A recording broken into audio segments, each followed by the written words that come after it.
Hai, welcome to Artocles. Kemarin saat semua orang heboh dengan pesta belanja online 10-10 sesuai tanggalnya yaitu 10 Oktober 2020, justru sebuah peristiwa bikin ngenes terjadi di Aceh. Seorang anak berusia 10 tahun bernama Rangga meninggal dunia karena menjadi pahlawan bagi sang ibu yang diperkosa oleh seorang pria mantan tahanan residivis yang bernama Samsul Bahri. Mungkin kalian udah pada tahu ya ceritanya karena masih hangat banget di TV dan juga beberapa portal berita di internet. Jadi saya akan blurkan aja foto si Rangga yang usianya 10 dan juga tewas pada tanggal 10 bulan 10.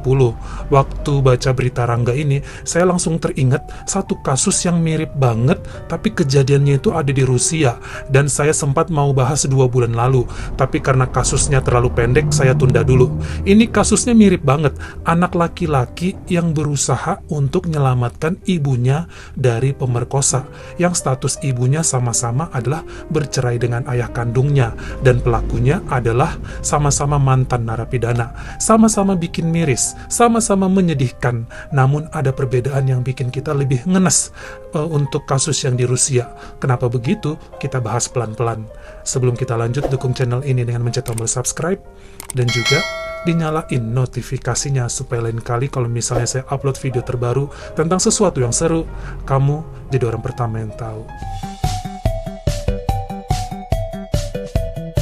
Karena ini kejadiannya di Indonesia, jadi nama kerabat korban akan saya samarkan.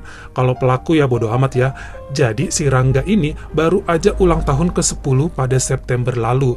Sebenarnya dia tinggal sama sang ayah dan juga adiknya di Medan, Sumatera Utara. Kebetulan ayah dan ibunya Rangga udah berpisah sejak tahun 2018.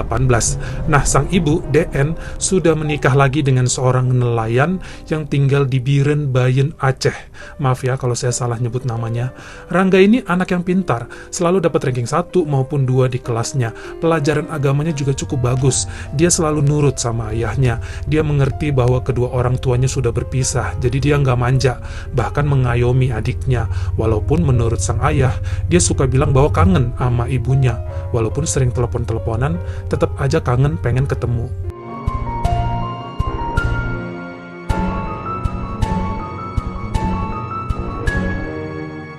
Tadi kan saya bilang bahwa si Rangga ini baru ulang tahun bulan lalu, September. Jadi sang ibu DN datang ke Medan untuk ngucapin selamat ulang tahun lah, sekaligus temu kangen sama anaknya. Darah daging itu selalu abadi ya, tidak ada yang namanya mantan anak. Nah, ternyata setelah merayakan ultah si Rangga, ini bocah merengek minta ikut ibunya pulang ke Aceh. Mungkin dia memang kangen banget sama sang ibu, jadi wajarlah pengen ngikut. Sang ayah yang berinisial FF akhirnya katanya mengizinkan Rangga untuk ikut dulu mamanya ke Aceh. Tibalah pada hari Rabu, 10 Oktober 2020, di rumah sang ibu yang berada di Kecamatan Biren, Bayen, Aceh. Saat itu, suami si ibu lagi pergi karena biasanya kalau nelayan justru kerjanya itu malam sampai pagi. Akhirnya tidurlah Rangga sama ibunya. Kalau kita lihat ya, kondisi rumah mereka ini cukup terpencil, jadi berasa seperti di tengah hutan, di tengah kebun. Jarak antar satu rumah ke rumah lainnya cukup jauh. Mungkin kalau malam hari ada suara teriakan dari rumah tetangga, bisa aja sih terdengar, tapi pada takut kali ya, karena terkadang suara dari hutan itu lebih berisik, seperti suara jangkrik dan lainnya. Samsul Bahri merupakan mantan narapidana, udah beberapa kali keluar masuk penjara kasus narkoba, perampokan, juga pelecehan seksual. Jadi si Samsul Bahri ini jam 2 dini hari berhasil katanya mencongkel pintu kayu rumah mereka dengan parang, golok, lalu masuk ke kamar dan langsung meraba-raba ibunya Rangga. Pas ibunya Rangga bangun, dia kaget. Ternyata Samsul Bahri udah buka baju di dalam kamarnya sambil megang parang, terus meluk sang ibu. Waktu itu si Rangga katanya tiba-tiba ikutan kebangun. Sang ibu sempat mendorong Rangga menjauh sambil teriak supaya Rangga lari. Namun dikatakan Rangga kemudian ngambil kayu palang pintu, terus berusaha memukul pelaku sambil teriak kencang minta tolong, dan katanya berusahalah untuk menjadi penyelamat bagi ibunya. Terkadang kita juga waktu kecil gitu, pengen ngebelain ibu kita, padahal tenaga kita nggak ada. Tapi yang ada di kepala kita tuh nggak mau ninggalin ibu kita sendirian. Padahal mungkin maksud ibu saat itu si Rangga keluar rumah cari pertolongan ke tetangga. Tapi mungkin Rangga mikirnya nggak ke situ. Kejadiannya memang sangat cepat, hingga akhirnya pelaku melakukan penikaman sebanyak 4 kali yang membuat Rangga hampir meninggal dunia, lalu menyeret sang ibu keluar rumah. Karena ngelawan terus, pelaku memukulkan kepala sang ibu ini berulang kali ke jalanan sampai pingsan, terus membawanya ke kebun belakang, mengikat tangannya, dan memperkosanya di sana. Bahkan saat subuh, sang ibu ini sadar diperkosa lagi sama pelaku. Waduh. Kemudian paginya, pelaku memasukkan tubuh Rangga ke dalam karung dan membawanya ke sungai. Jadi niatnya mau dibuang sama dia. Bahkan sang ibu bilang karungnya itu masih gerak-gerak, jadi kemungkinan Rangga masih hidup. Sang ibu sempat memohon kepada pelaku supaya bilangnya gini, kita kembalikan aja nanti tubuh Rangga ke ayahnya di Medan supaya dikubur baik-baik, jangan dibuang. Tapi pelaku cuek dan karung itu dilempar ke sungai. Inilah yang kemudian memberikan celah bagi sang ibu untuk kabur dan lari sekuat tenaga ke rumah warga dan meminta pertolongan. Sampai akhirnya mereka melaporkan ke polisi, menangkap pelaku dan menemukan jasadnya si Rangga. Kasusnya masih berjalan ya sampai sekarang. Ada banyak pasal sih yang menjerat Samsul Bahri, yaitu pasal pemerkosaan, pembunuhan, dan juga ada perlindungan anak. Walaupun residivis kayak dia tuh udah nggak takut ya sama pasal-pasal, ya karena kasus pembunuhan biar jerak, hukum mati aja sih harusnya, atau ya seumur hidup lah, jangan keluar-keluar lagi, ngerugiin orang lain.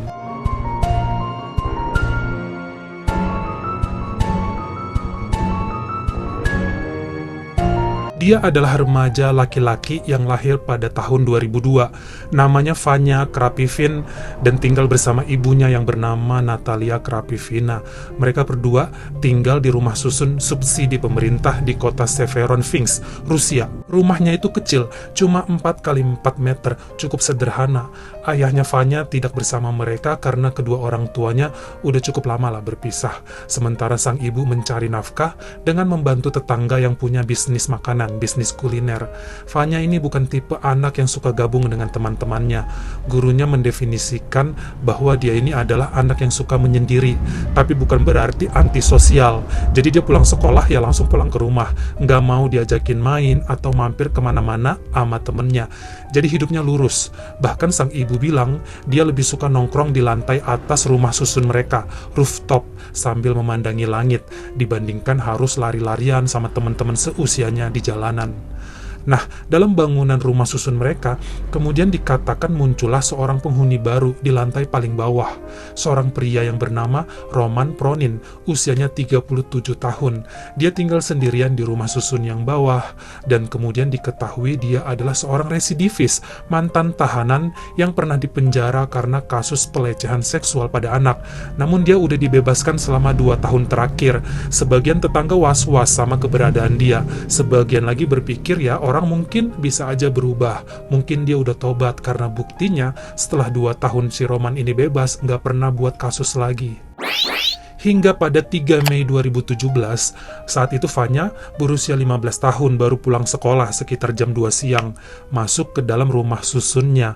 Tapi ada yang aneh karena dia mendengar ibunya teriak-teriak dari dalam, sedangkan pintu terkunci. Nah, dengan menggunakan batu, Vanya pun berhasil mendobrak masuk ke dalam rumahnya. Saya nggak ngerti kenapa tetangga nggak ada yang mau bantu, atau mungkin mereka sibuk dalam rumahnya masing-masing, atau mungkin lagi pada keluar semua. Yang pasti kejadiannya ini siang hari. Saat masuk ke dalam rumah, Vanya melihat ibunya sedang diperkosa oleh si tetangga yang bernama Roman Pronin tadi. Yang parahnya lagi, si ibu juga dalam keadaan berdarah-darah karena sambil ditusuk dengan pisau. Jadi si pelaku sambil megang pisau. Si Vanya ini mikirnya hanya ingin menyelamatkan sang ibu, nggak mikir keluar untuk manggil bantuan. Kemudian dia ngelihat ada dumbbell, barbel yang 3 kiloan miliknya sendiri, lalu ngangkat dumbbell itu dan berusaha mukul si Roman Pronin. Tapi ternyata si Roman berhasil menghindar, lalu menendang perut Vanya sampai dia terlempar ke belakang. Dumbbellnya jatuh terus dipungut deh sama si Roman. Disinilah kisah itu menjadi sangat ngenes. Roman memukul kepala Vanya berulang kali dengan dumbbell tadi, sampai kepala Vanya hancur. Vanya berteriak sekuat tenaga, sang ibu juga katanya berteriak sekuat tenaga. Roman jadi panik, lalu menikam sang ibu dengan pisau, katanya sampai 27 tusukan. Kemudian dia kabur, meninggalkan suatu keadaan dan juga pemandangan yang sangat mengerikan dalam rumah susun itu, hingga kemudian bantuan pun datang. Kemudian dikatakan sang ibu Natalia masih selamat walaupun dengan 27 tusukan di tubuhnya. Sementara sang putranya, Vanya Krapivin, dinyatakan koma selama 1 tahun. Jika kita lihat kondisi Vanya, mungkin sebenarnya antara hidup dan mati.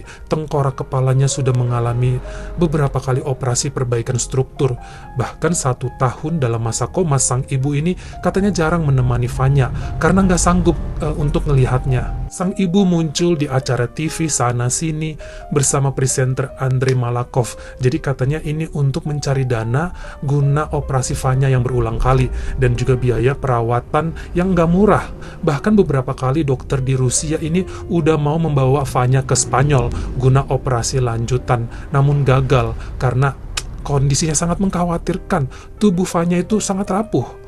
Untuk makan aja pakai selang, bahkan pernafasannya pakai alat bantu. Pergerakan otot dan saraf tubuhnya itu udah mati. Seakan-akan metabolisme tubuhnya udah nggak berjalan, namun jantungnya aja yang masih berdegup. Istilahnya secara penglihatan kita, dia seperti udah meninggal dunia, namun jantungnya masih berdetak selama 1 tahun. Sementara sang pelaku, Roman Pronin, kemudian ditangkap dan dijatuhi hukuman 14 tahun penjara atas tuntutan 2 percobaan pembunuhan dan juga kasus pemerkosaan.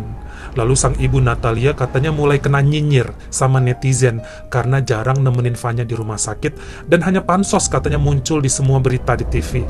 Padahal kan ibunya memang ngaku pansos buat ngumpulin dana perobatan anaknya, bukan pansos buat jadi ngetop naikin jumlah follower. Terkadang ya netizen ini ngomong itu asal jeplak, nggak pakai mikir, bisanya ngebully, habis itu cuek. Sementara yang dibully hatinya sakit loh. Berhenti deh jadi pembuli. Jangan bikin status tentang doa dan agama, tapi mulut dan tulisan kamu itu masih nyakitin hati orang lain. Berhenti ya jadi pembuli.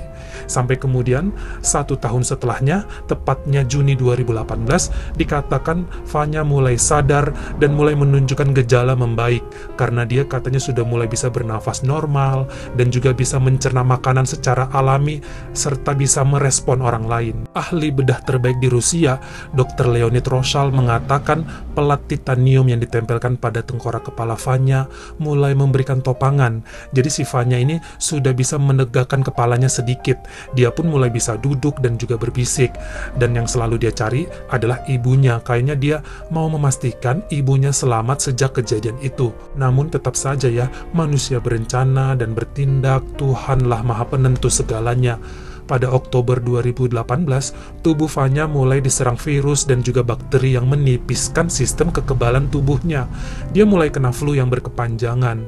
Setelah melewati masa super kritis di rumah sakit Moskow, Vanya Krapivin pun meninggal dunia pada November 2018 saat usianya sudah menginjak 16 tahun. Dengan ini kemudian sang pelaku, Roman Pronin, didakwa ulang. Jadi tuntutannya pembunuhan dan dipenjara seumur hidup. Sang ibu Natalia dan juga beberapa tetangga katanya menuntut pemilik rumah susun atas kasus tersebut karena membiarkan seorang mantan narapidana tinggal di sana, seakan gak peduli dengan keselamatan para penghuni lainnya. Bagaimana menurut kamu nih, 2 kisah anak yang menjadi pahlawan bagi ibunya tadi?